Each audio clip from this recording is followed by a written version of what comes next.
account roughly for 35% of global resources consumed, 40% of energy, 12% of drinkable water, and this is the big one, 40% of carbon emissions.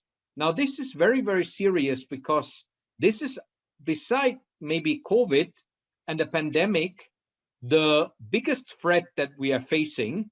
It's the medium to long-term threat, but it might be an irreversible threat.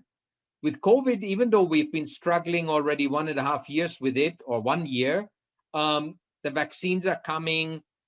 It looks like maybe in 2 years' time, we will have solved the problem, hopefully. But when climate change comes, it might be irreversible if we have another 2-3 Celsius temperature rise. So carbon emissions, we need to reduce them as much as possible, as fast as possible. So what can we do? Most people say, let's focus on buildings in operation.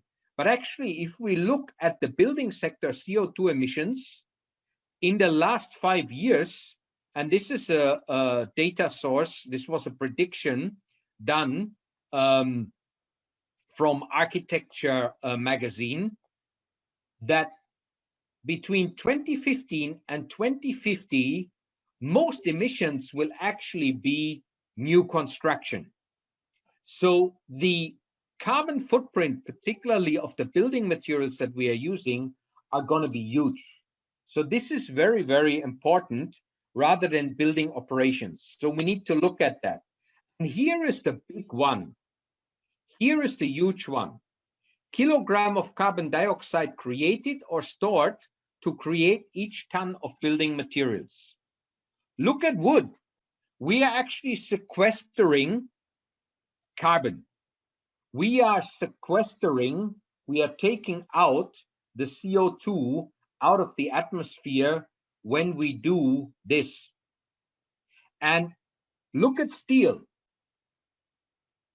1 ton of steel, to manufacture it, you have about 1,800 kilogram of carbon dioxide.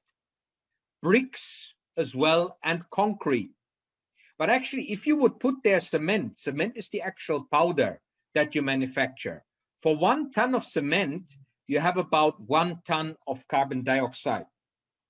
But with concrete, you use a little bit of cement, a lot of water, some aggregates, and stuff like that. So everything else is generating a lot of CO2. Only wood is actually sequestering, absorbing the CO2. That makes wood a very attractive building material if we want to achieve the Paris Agreement.